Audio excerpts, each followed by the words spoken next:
Weereens wil ek vir julle sê, baie welkom vanoggend in die kerk. Ek is bly dat julle hier is, en dat ons hier is om die Here te eer en te verheerlik.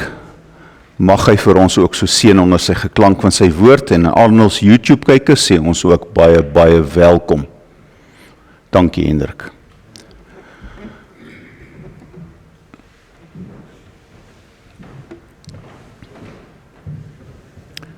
Ons begin hier die erediens in die naam van ons Here Jesus Christus. Ons sit dit voort in die krag van die Gees, en ons doen dit deur die genade van die Vader wat ons liefhet, en vanoggend weer ons ontmoet met sy genade. Amen. Waterval gemeente en almal wat na hierdie diens luister, ek groet vir julle met die seën van die Here, genade en vrede vir julle, van God onse Vader, en van die Here Jesus Christus, deur die kragvolle werk van sy Gees. Kom ons antwoord op die seën van die Here met 'n lied.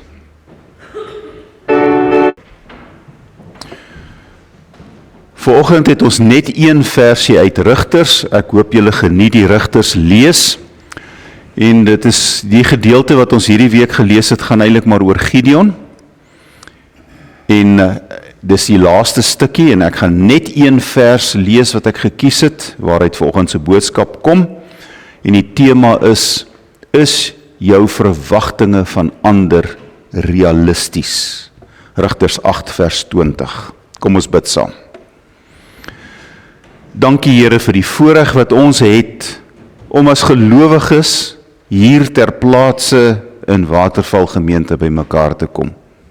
Ons is familie, en dit is heerlik om te weet, Here, ons het een groot gemeenskaplike faktor, en dit is die geloof en die verlossing in Christus Jesus.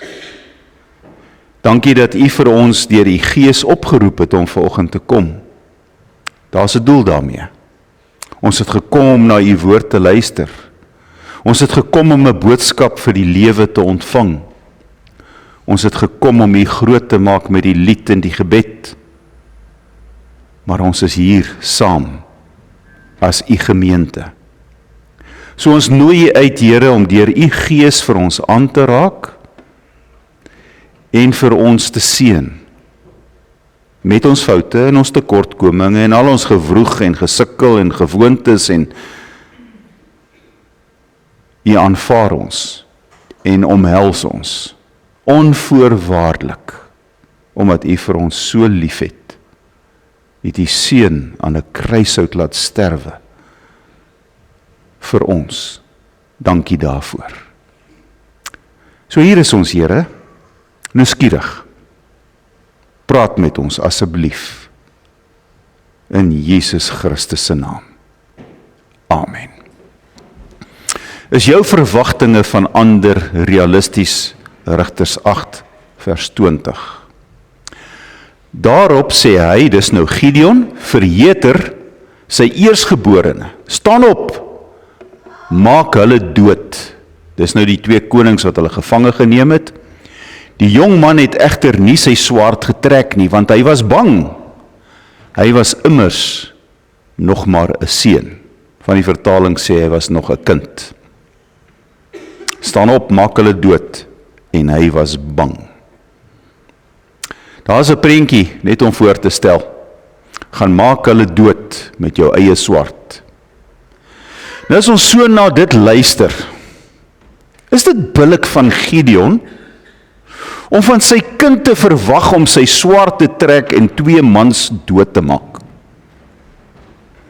Mens dink daarom by jouself, maar jete tog, is dit nou in hierdie moderne wêreld van ons was, en jy sal van jou kind dit vereis. Hierso my kind, vat my pistool en skiet daai 2 dood.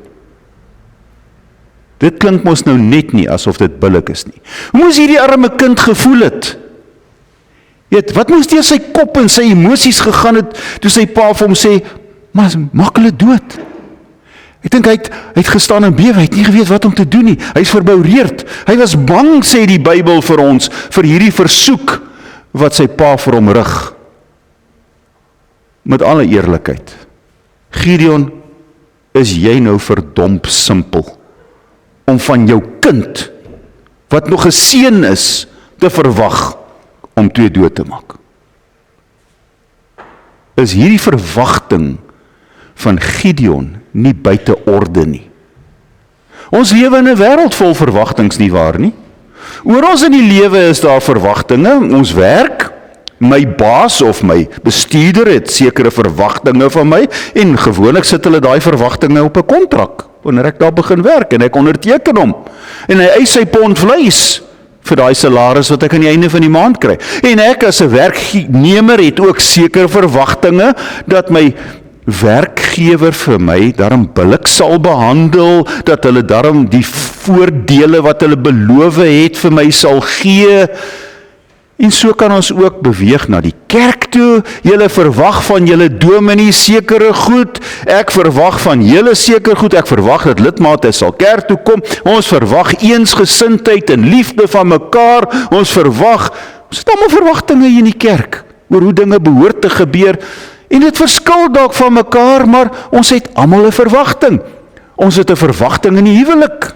Daar is sekere reëls wat moet geld en nie moet geld nie. Ek verwag van my vrou dat sy moet lief hê. Ek verwag van my man dat hy moet sorg. Ek verwag dat die kinders moet gehoorsaam wees. En dan natuurlik die verwagtinge wat ouers het oor kinders. En min verwagtinge wat kinders het van hulle ouers. Al wat die ouers moet doen is hulle lief hê. Maar ouers het geweldige verwagtinge vandag van hulle kinders, en 'n mens sien dit hoe besig die kinders se programme is, want pa en ma verwag van hulle om te presteer, en hulle moet goed doen, en ons het eise, en ons motiveer hulle, en ons dryf hulle. Maar almal van ons wat hier sit, het verwagtinge in die lewe, in alle situasies. That's life. Dis hoe dit werk.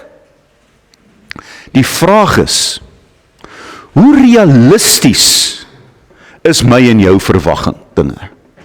En nou, ons moet daai onderskeid gaan maak met ons verwagtinge tussen realistiese verwagtinge en tussen onrealistiese verwagtinge. Want baie keer het ons verwagtinge in watter situasie ook al, wat net nie billik is nie, en wat net nie kan werk nie, soos wat Gideon van sy kind verwag, om hierdie 2 mense dood te maak, en hy doen dit nie.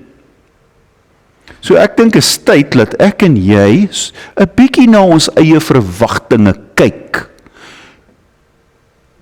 Is dit darm iets wat ek self sou doen, wat ek van ander mense verwag? Ek dink dis die nommer 1 vraag wat jy jou moet self afvra, met enige verwagting wat jy van iemand het. Sal ek dit self doen, wat ek van ander mense verwag? Is my verwagting nie soms gebore uit my eie swakhede? Jy weet, ek kon nou net nie goed rugby speel op skool nie. Vergeet dit, hulle wou my eintlik as die vlagpaal gebruik het, want ek was bietjie maar gewees. So ek kon nie goed rugby speel nie. So, nou wat baie ouers die fout van maak is, omdat hulle nie kon speel, dan druk hulle daai kind van hulle, hy moet speel, en hulle het hom sommer hier by 'n klub ook ingeskryf vir ekstra oefening, en hy moet sommer nou gym toe gaan, en hy moet 'n spesiale dieet volg. Dis iets skrikwekkends om te sien wat op hoërskole aangaan met skole rugby. Die druk op daai kinders is ongelooflik, van skolekant af, sowel as van ouers se kant af. Is dit omdat ek dit nie kon doen nie, dat ek dit van my kinders verwag? Omdat ek in 'n huis groot geword het, waar my pa en my ma 'n gaar huwelik gehad het, 'n sat huwelik gehad het, nou is ek so ingestel, en ek verwag goed van my eggenoot, wat eintlik nie altyd billik is en realisties is nie? Is my verwagtinge gebore uit liefde? Of uit selfsug? En dit is tyd dat ek en jy ons verwagtinge net weer 'n slag bekyk.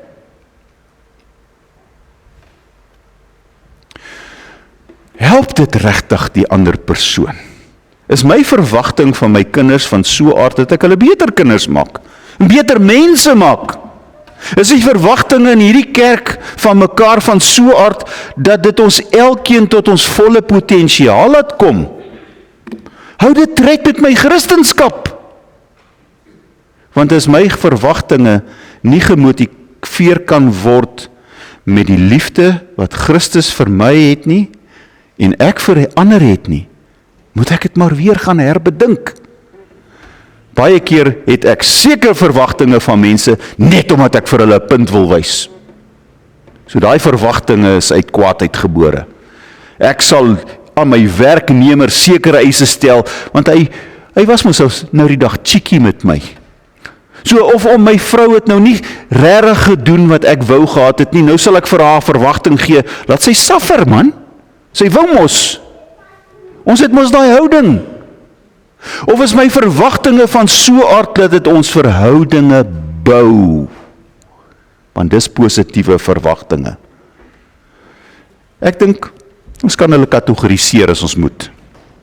Ons kan ons verwagtinge onder andere deel in ononderhandelbare verwagtings. Hulle is daar. Soos in die huwelik. Ons verwag van mekaar dat ons moet getrou wees aan mekaar. Dis 'n billike verwagting. Dis nie 'n ononderhandelbare verwagting nie. Ons het hulle met die kinders, julle moet gehoorsaam, julle moet saamwerk. Ons verwag van julle om julle beste in die lewe te doen. Ook wat julle skoolwerk betref. Ek het altyd vir my kinders gesê, as hulle daai rapport huis te bring, ek het nie omgegee wat die punte sê nie. Ek wil weet, was dit jou beste? En as hulle dit kan sê, want dis waaroor dit gaan. Maar dit is nie ononderhandelbaar nie. Ek soek nie tweede beste nie, ek soek jou beste. En as jou beste 60% is, dan is dit jou beste. En dit is hoe dit hoort. Daar is seker verwagtinge ook in die kerk. As jy 'n lidmaat is van Waterval, dan word daar van jou verwag om deel te neem aan die aktiwiteite van die gemeente. As jy nie wil deelneem nie, as jy nie meer wil kerk toe kom nie, dan gaan maar met ons vrede en met ons seëninge. Maar as jy 'n lidmaat hier wil wees, word daar van jou verwag. Daar word van my verwag om op Sondag 'n goeie boodskap te lewer. Dit is nie ononderhandelbaar nie. Maar dan is daar ook verwagtinge wat ons eintlik maar kan noem, is jou persoonlike voorkeure. Kom ons sê maar jou grille en jou giere wat jy van ander mense verwag. Jy wil dit graag hê, maar is nie vas nie. Ons kan maar op hierdie voorkeure kan ons onderhandel sê, ja wel dominee, jy weet, kan ons settle vir 1 keer 'n maand of 2 keer 'n maand? Jy weet, ons is ook besig, ons is ook moeg, ons programme is vol.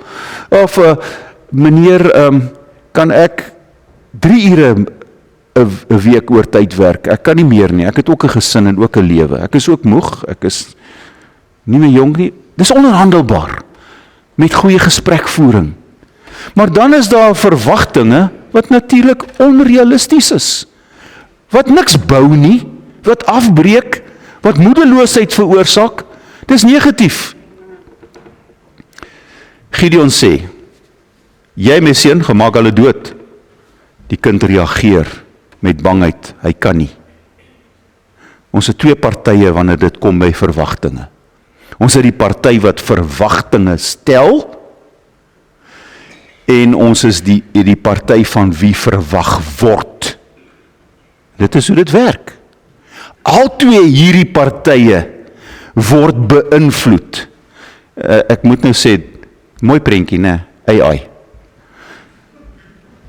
So al 2 hierdie partye word beïnvloed deur verwagtinge.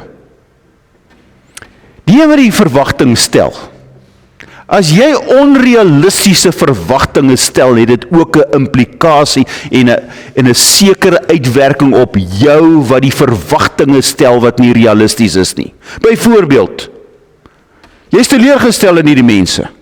Jy is teleurgestel om jou kind, want jy het hierdie hoë verwagtinge, hy moet 90 plus kry, of hy moet eerste span kry, sy moet die eerste span netbal behaal. Ek verwag dat my kinders eintlik moet hoofseun of hoofdogter in die skool word. Ek verwag van my vrou dat sy altyd op die beste sal lyk, altyd gegrimeer en na hoë hakkies aan. Het gebeur nie so nie. En as dit nie gebeur nie, dan is ek nogal redelik teleurgestel. Want my verwagting was nie eintlik billik nie, so ek gaan teleurgestel raak as ek onbillike verwagtinge het. En dan baie keer raak ons sommer die duiwel en ons raak moeg en ons is nie meer, en daar's konflik en ek is verbitter. Dis wat gebeur as my verwagtinge onrealisties is. En op 'n stadium is ons net nie meer dankbaar oor die klein goedjies nie en die belangrike goedjies nie, want ons is net gefokus op hierdie onrealistiese verwagtinge wat ek het van my lewensmaat. So my huwelik raak nie meer vir my lekker nie, want my verwagtinge is verkeerd. En dit het ook 'n effek op my verhouding met die Here. En dink maar net oor my verwagtinge oor God. Ek het soms hierdie verwagtinge van die Here, hy moet nie dit nie, en hy moet so maak, en hy moet dit vir my oopmaak, en dan gebeur dit nie altyd nie. Ek bid nou al vir jare, dat die Here vir my 'n oplossing sal gee vir hierdie stuk siekte in my lewe, maar dit gebeur nie. En nou is ek teleurgestel, en uiteindelik keer ek ook maar my rug op godsdiens, en op God, omdat my verwagting onrealisties is. En nou wat nou van my onrealistiese verwagtinge op die persoon van wie ek dit verwag? Veral ons kinders. Dit lei tot onnodige druk. Want die kinders voel ek kan nie my pa of my ma tevrede stel nie. Ek kan net nie my baas tevrede stel nie. Want maak nie saak wat ek in hierdie werk doen nie, hy kla altyd. Dit is altyd fout. Dit maak jou moedeloos. Dit skep by jou gevoelens van ek is nie goed genoeg nie. Ek is net nie goed genoeg nie, maak nie saak wat ek doen nie. Dit is net nooit goed genoeg nie, ek is nie goed genoeg nie. Partykeer lei dit tot uitbranding, want ek sit alles in. Alles. Hierdie kind doen alles in sy vermoë om sy ouers gelukkig te maak as hy rapport bring of hy prestasies van die skool afbring. En nog steeds is die ouers nie gelukkig nie. Dit breek 'n mens se selfbeeld af, want jy voel 'n mislukking. Jy voel die lewe is nie die moeite werd nie. Ek is nie die moeite werd nie. En daarom lei dit in baie gevalle na depressie. Gaan hoor 'n bietjie by jou dokter, hoeveel kinders het hy antidepressante voorgeskryf? Dit is skrikwekkend om te hoor hoeveel kinders vandag op antidepressante is. En hoeveel jong mense selfmoord pleeg. Nou die dag weer gehoor, 'n laerskoolkind wat selfmoord pleeg. Dit is ongehoord. Of 'n totale onttrekking. Ek is mos nie goed genoeg nie, so ek begin onttrek. Hou my een kant. Hier in die gemeente is ek mos nie goed genoeg nie. Ek bly dalk seker nie op die regte plek nie, of ek het nie die regte syfer in my bankrekening nie, of ek het nie genoeg gedoen nie, so nou dan onttrek ek. Dis mos die maklikste ding om te doen. Onttrek. As ek nie goed genoeg na iemand se prestasie of volgens iemand se reëls en regulasies gereageer het nie, dan onttrek ek. Dis hoe dit gebeur. Ek kom terug na Gideon toe. Ek dink julle stem met my saam. Gideon, dit was nou wraggies onbillik om dit van jou kind te verwag. Die arme kind. Ek meen, van jou kind te verwag om eintlik moord te pleeg. Dit is nie 'n kind se verwysingsraamwerk nie. Dis malligheid. Wat moes deur hierdie kind se gemoed gegaan het? Het hy nie ook 'n teleurstelling gevoel op daai oomblik nie? Want hier staan hy saam met sy pa voor die manskappe, hy 300 manne wat helde was. En hy kan dit nie doen nie. Sy pa se held, hy kan nie in sy pa se skoene staan nie. Wat het deur hierdie kind se gemoed gegaan? En hier staan Gideon en hier staan sy 300 helde agter hom. En sy kind kan dit nie doen nie. Wat moes hy nie gedink het nie? Hierdie kind maak my 'n gek voor my manskappe. Ek is die laughing stock van hierdie gemeenskap oor hierdie kind wat my nie gehoorsaam nie. So al twee van hulle het gelei in hierdie ding, omdat dit onrealisties was. En dis wat gebeur. Het dit enige sin gehad? Vir Gideon, vir sy kind. Is daar enige sin daarin as ek 'n onrealistiese verwagting het? Nee, dit het nie. Dis nie positief nie. Dit bou nie. Dit maak ons nie beter mense nie, en maak ons nie beter kinders van die Here nie. Dis nie wat God wou hê nie. God wil juis sê, ons moet so met mekaar werk, dat ons mekaar beter maak. In alle verhoudinge. Dis hoe dit hoort. So ek wil afsluit met 'n paar eenvoudige riglyne. wat ek hoop is sinvol. Rondom jou verwagtinge. Verwag eerder integriteit. Ek kan nie volmaaktheid van my kind verwag nie, of van enige iemand nie. Ons almal fouteer. Ons is mense. Ons is feilbaar. Ons vergeet. Ons maak seer. Partykeer onbewustelik. Ons stel regtig soms teleur oor my verwagtinge dalk verkeerd is. Ek vergeet. As ek dit verwag, sou ek dit gedoen het? Sou ek dit kon doen? Is ek nie onbillik wat ek verwag nie? En as hulle dit nie doen nie, sou ek dit gedoen het, en as ek partykeer nie die verwagtinge wat aan my gestel word nie kan aan voldoen nie, hoe voel die ander wat dit van my verwag? Soos my net so 'n bietjie dink daaroor. Net so 'n bietjie toets. Is dit realisties? Mense verskil, nie een is dieselfde nie.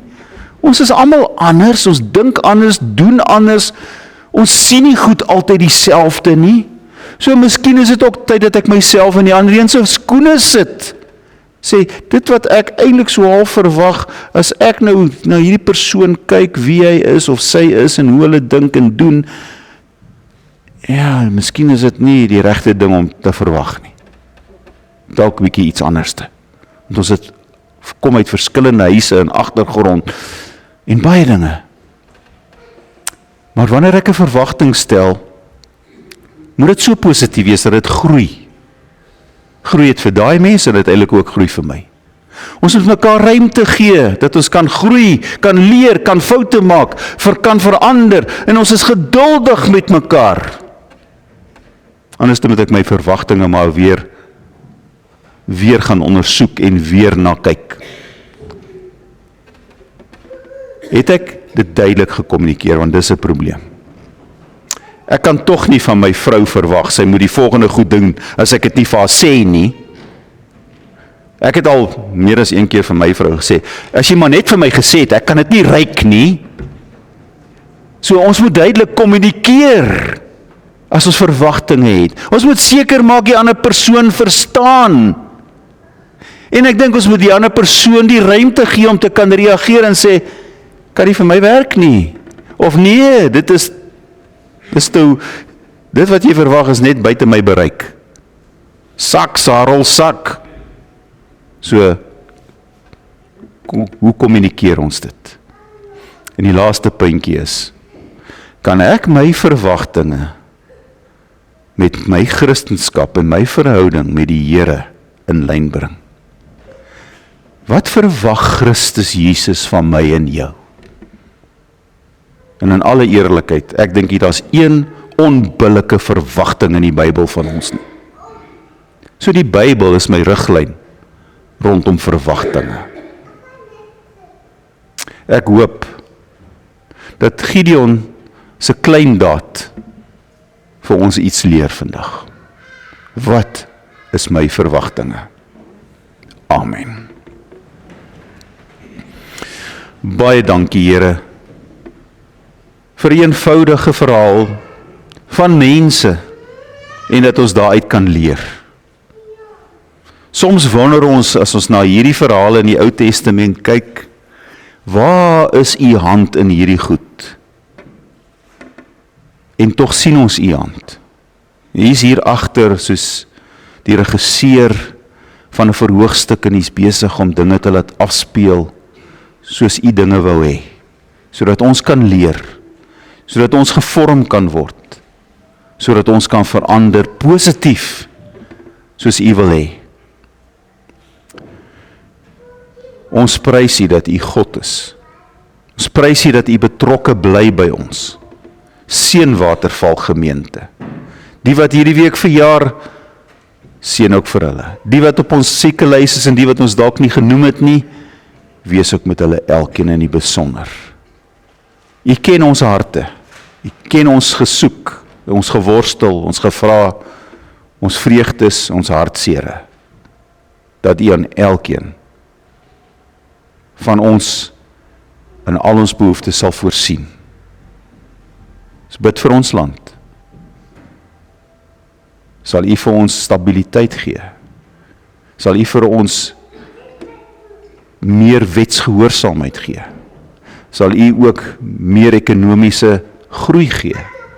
Verwyder die idioote wat ons land regeer, Here, en gee vir ons mense met insig, met wysheid, met verantwoordelikheid.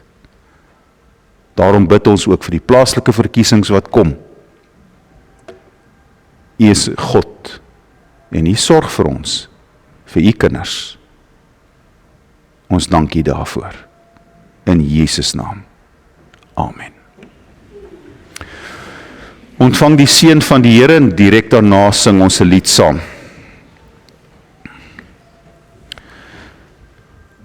Mag die Here vir jou seën. Mag die Here vir jou toevou met sy genade. Mag sy Gees jou lei. En mag die liefde van die Vader jou dryf tot gehoorsaamheid en 'n dankbare lewe. Amen.